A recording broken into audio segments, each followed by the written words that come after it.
We've been in the business 5 years now, and I'm saying categorically that this is the most some find we've made. The search for 22-year-old Candace Honore ended here today at Oropouche Road in Valencia after a suitcase was pulled from a shallow pond, which supposedly contained the remains of Miss Honore. It's a brown water there. That's where the suitcase was. We opened the suitcase, we unzipped the suitcase, we lifted the cover, and we stepped back. The officers approached, and they shortly thereafter indicated to me that what they had observed was a human hand. For it to reach this distance with Candace there right now, this wasn't really accepting to me from day one. I wasn't seeing it. Candace Honore was a 22-year-old from Valencia, a community in northeastern Trinidad. She worked at a local roti shop and was described by her family as a kind, loving young woman. According to her father, Michael, Candace was also bright, tough, and street smart. He admired her independent attitude and never imagined she could fall victim to such a crime. On July 8, 2025, Candace was last seen leaving her workplace around 3:08 p.m. to head home. When she didn't return that night, her absence initially didn't raise alarms. Candace occasionally spent a night or two away from home and would come back as usual, so her family thought she might simply be out with friends. However, as the hours turned into the next day with no word from her, concern began to grow. Calls to her phone went straight to voicemail, and Candace failed to show up or contact anyone. By July 10th, 2 days after she vanished, Candace's mother went to the Manzanilla police station and filed an official missing persons report. Once Candace was reported missing, efforts to find her intensified. Relatives, friends, and community members began organizing to search for any sign of the young woman. Her father took an active role, and every day he followed leads, knocked on doors, and spoke with people who might have seen Candace unknown of her whereabouts. The Trinidad and Tobago Police Service, TTPS, opened an investigation and interviewed those close to Candace, including her boyfriend and friends, while also tracking her phone and social media for clues. Local volunteers joined in the effort, and within a few days, the Hunters Search and Rescue Team, HSRT, a well-known volunteer group led by Captain Valence Rabarat, was assisting with ground searches in the area. Searches are ongoing presently for Candace Honore. So we in the Valencia area conducted some searches. So in those areas we covering the river going down. According to information, we check in these information and to verify anything. So we have we have Shirley, we have Carlin, we have Dave, we have other members and we have the Hunter Search and Rescue Team led by Commander Shamsuddin Ayub. We outside. According to information we received that while we are combing these areas, so we have already combed in front and continuing this river bank to find Candace so that we can return her home, or at least the family can have closure. As days passed with no trace, her family's worries turned to dread. Still, Michael held on to hope, recalling that on past occasions when Candace stayed away for a couple days, she always returned home smiling and everything was cool. The family prayed this would be the case again, even as they braced for the possibility of bad news given the country's rising crime situation. By the fifth day of searching, the HSRT and Candace's loved ones had canvassed much of the surrounding area. They received a crucial tip from a member of the public that pointed them to a particular secluded spot in Valencia.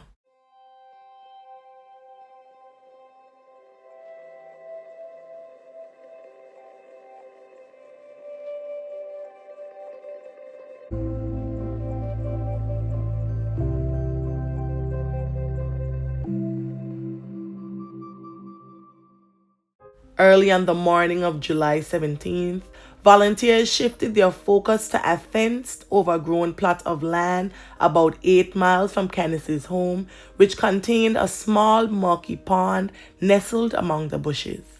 A foul odor hung in the air, and flies buzzed around, raising suspicions as the search team began to scour the vicinity.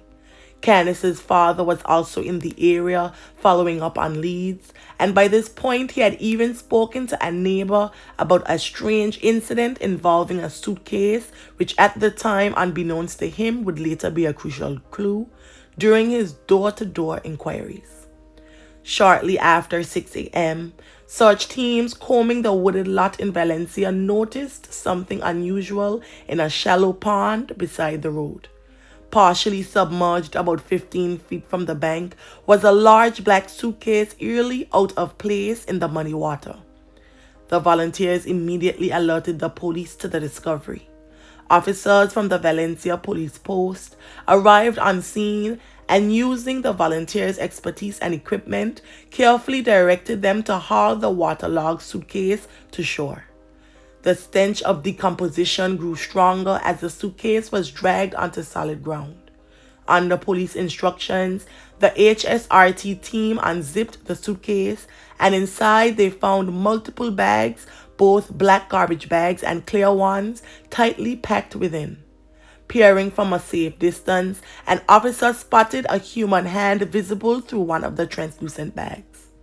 At that heartbreaking moment, it was clear this was now a fatality scene. The search for Candace had led to a gruesome discovery. The remains bore severe chopping wounds, indicating the victim had been brutally attacked and cut up. Police and a district medical officer was summoned to formally recover the body and gather evidence. It's a brown water there. That's where the suitcase was. Michael Honore's heart sank when search teams lifted a suitcase from a pond in Valencia. Inside, a decapitated body believed to be that of his missing daughter Candace. The 22-year-old was last seen on July 8th when she left home for work. Valence Rambarat says bits and pieces of information led his team to Oropouche Road, where they located the suitcase and contacted the Valencia police. We opened the suitcase, we unzipped the suitcase, we lifted the cover, and we stepped back.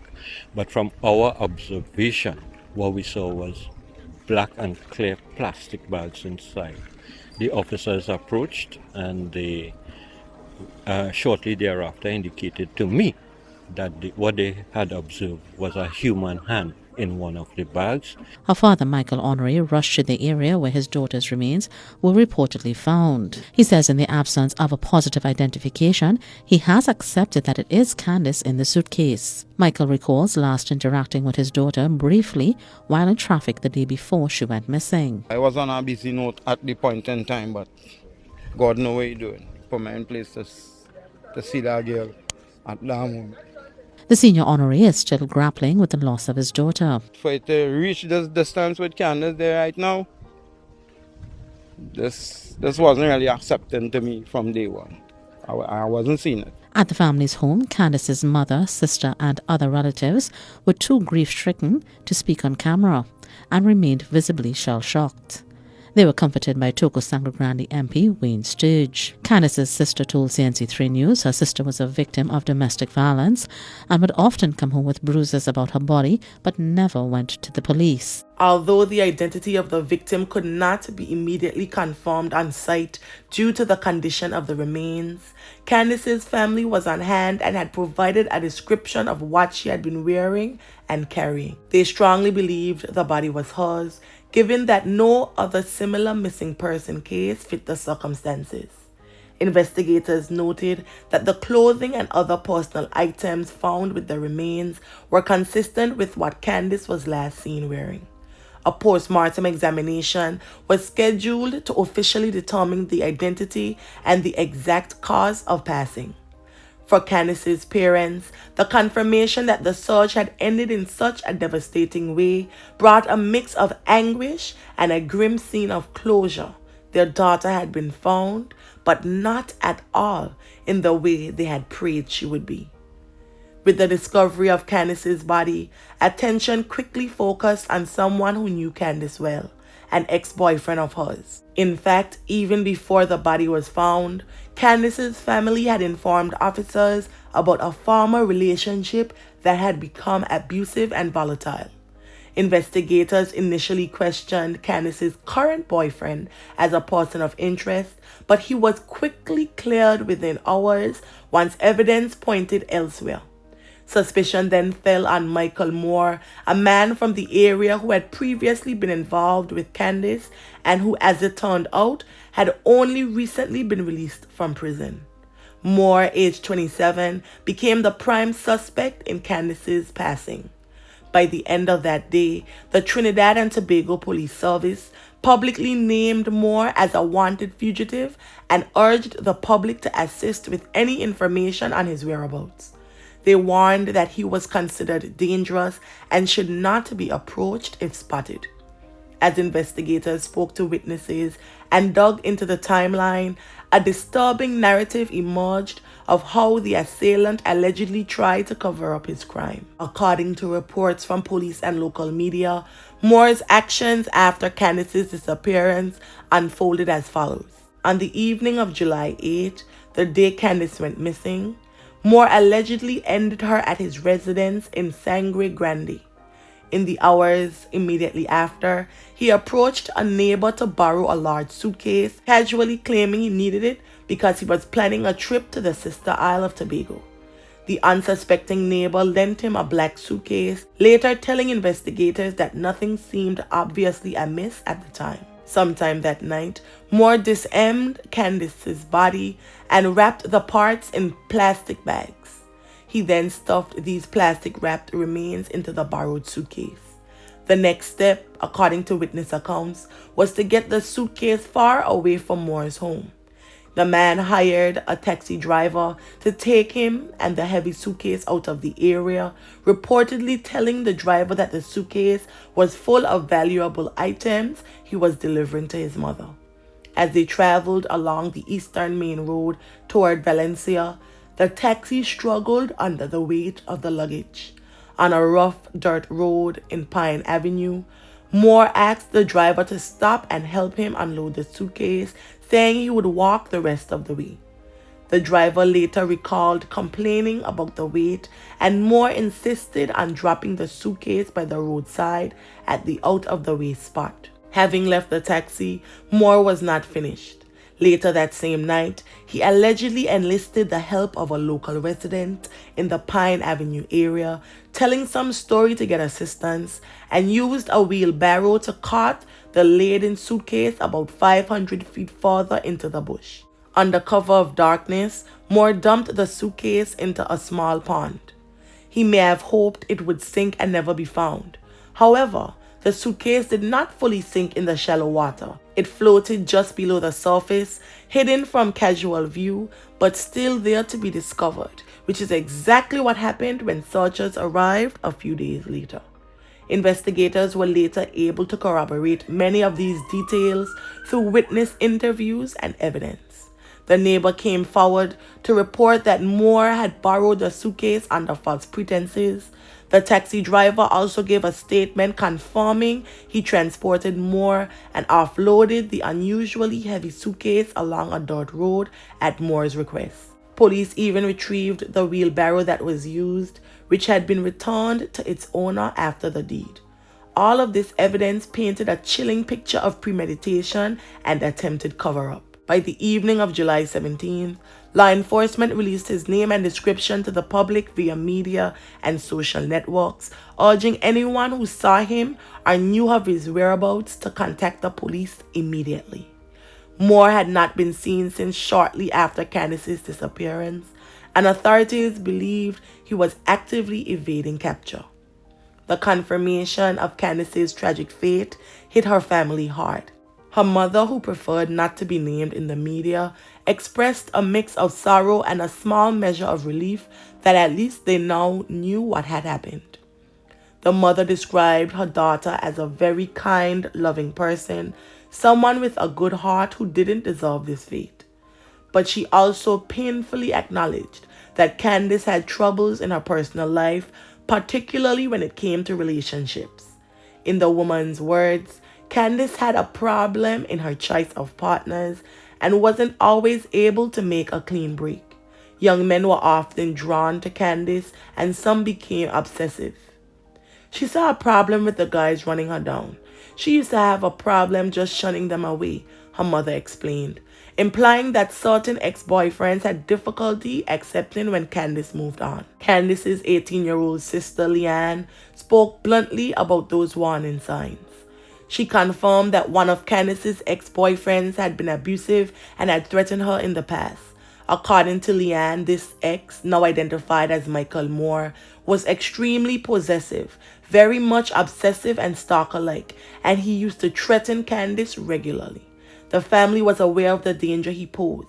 Leanne wasn't sure if Candace herself ever filed a police report about his behavior, but other relatives, including their mother, had indeed reported their concerns to authorities previously. Because I'm speechless as man. The last time I saw my daughter was, they said, I can't remember the date, but not this Monday here. The Tuesday after last week, Monday, was when she went missing. But I know I'm not living where my daughter lives. So I was only aware that the scene took place Friday last, which was days after. And from there I started info around to the best of my ability until I reached, as I tell you, I reached exactly by the suitcase owner. Last night, I reached by the person who saw the suitcase put in the car, and I was by, I believe it's the suspect, I can't call nobody's name, I don't know, but by this individual who they say responsible. I don't even know his name as man up till this time. That was my best daughter because she had an attitude. And I love the attitude, but the attitude was, I know she was rugged to a point where I wasn't expecting this to happen to she, because I go with the feeling she had more sense. You know what I mean? A little more wisdom. So this happening, to me it's surprising because I know she's smarter than that, but again, the smartest could get weak sometime, right? And I accept whatever what it is. But I'm sorry at the same time, everything in one. To the public, look my partner on top of the hill there. I liaise with him from the moment I realized this, right? Me and he keep in contact.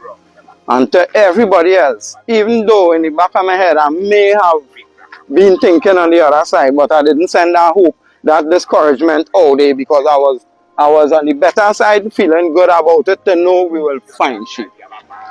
Right? It was kind of like unbelievable to me, so I wasn't sending out this negative. I was sending it out according to how it was in my mind, which was, nah man, last time she went for 2-3 days, she come back home normal, laughing, everything cool, whatever. And this time she gone and say, well boy, like she gone for a little while longer, whatever. But at the same time I started checking the background until everything started working. Well, really and truly my whole inside just kind of get like lifeless then. But my son didn't call me this morning because I and he was together by these individuals I spoke about earlier.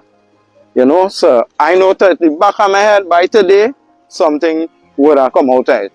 I feel it whole night, every time I wake up, when I'm in a jump to life, is because these thoughts just come in. I say, well, today gonna be some kind of whatever further on this, because that's the only thing for it to get to now. The wider community reacted to Candace's fatality with outrage and sorrow. Many were horrified not only by the grisly nature of the fatality, but by the fact that another young woman's life had been brutally stolen. On Facebook and other platforms, people who never knew Candace shared condolences and anger, often using her case to call for stronger protections for women and more proactive intervention in domestic abuse situations.